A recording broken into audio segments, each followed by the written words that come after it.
I never expected this to happen.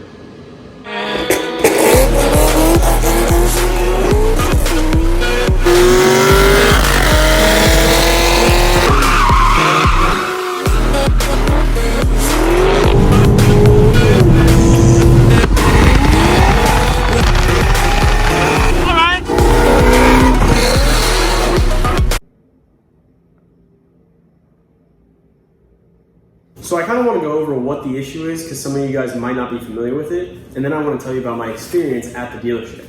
So the LSA blower came in the CTS-V, which is the V2, and the 5th gen Camaro ZL1. Now the issue with this is that between the snout and the rotors, there's a connecting shaft that's connected by a small piece of rubber with 6 inlets for the shafts to connect, and that's called the isolator. Now this isolator has a spring-loaded metal piece in the center, and the issue is after a bunch of wear and tear, that spring-loaded center starts to slap against the actual shaft and actually dig into it. So the typical fix is you pop off the snout, you buy, you can buy a Metco, Lagenfeld, or whatever, they're all the same isolator. It's a solid isolator, and you just put it in there and you should be good to go. However, GM recognized this and they actually extended a warranty out to 09 to 15 CTS-Vs and Camaro ZL1s. Now, on the 14, 15 ZL1s, they came with a different type of isolator, not exactly a solid one, but it was a much better design than the 12 and 13. So, my ZL1, it's a daily. It's not a race car. That's what the vet's for. But I do take this thing out and I rip it. So I went out, I did a few hard pulls, and sure enough, when I got home, I heard a slight rattle. I turned it on again, put my ear against the snout, and sure enough, it was coming from there. So I knew what the issue was. I wasn't too nervous because I knew that General Motors was covering this, and I proceeded to go to my Chevy dealership of choice.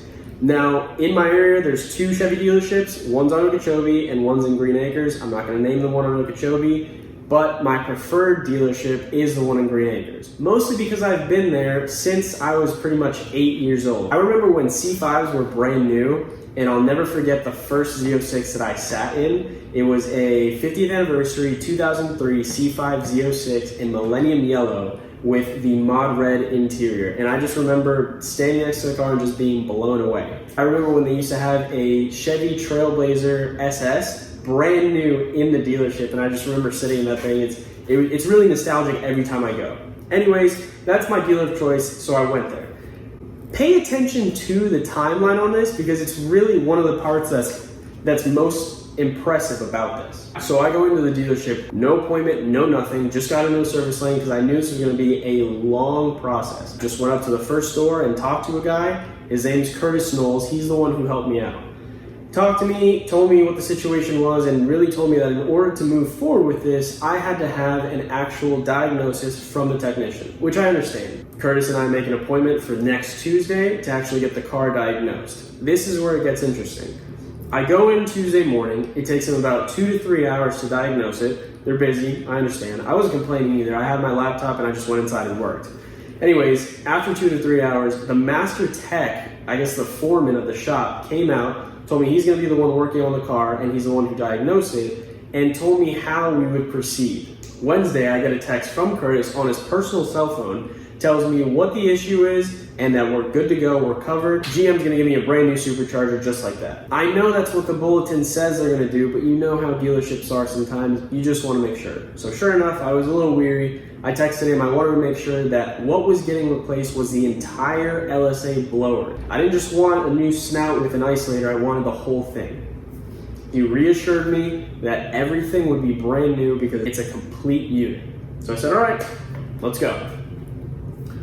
Tuesday, I take it in for diagnosis. Wednesday, I get the text. I drop it off Thursday morning. Now, they didn't have any loaners, so he gave me a shuttle and took me home, so I appreciate that. But he told me that it would be ready on Friday. I said, I'm not in a rush. I'd rather they get it done right the first time.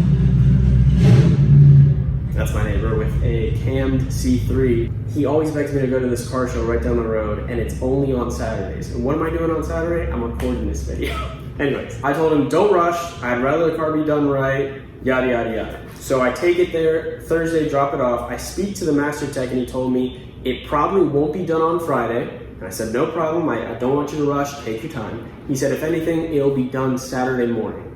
So I said, all right, sounds good. Friday comes along, I get a text from Curtis telling me what's up with the car, they're still working on it, probably most likely gonna be done Saturday morning. No problem. Saturday morning comes along and I text Curtis just to touch base with him. So I got 2 voicemails. The first voicemail in the morning was to touch base with me and let me know what was going on with the car. And the second voicemail was in the afternoon telling me that not only is the car ready, but he apologized because they took so long, that he wanted to get the car professionally detailed. Not just run through a wash. He offered to have it hand washed by the detailer there. He even took the time out of his day to ask me if I wanted that done. And I appreciate that. So I told him, yeah, go ahead with that. So at like 3 p.m., I get the text letting me know that the car's done and we're good to go. I told him I'll find a ride and everything. I should be there around 4:30. I get to the dealership, parked out in front of the service lane. The car is spotless and I am grinning from ear to ear. I go speak with Curtis, walks around the car with me, tells me everything that was done. We pop the hood, and sure enough, just for reassurance, it's a brand new LSA blower assembly. The entire thing got replaced. So the point of this video was to really outline what the issue was, how I got it taken care of, but it's also about recognizing the customer service that I got.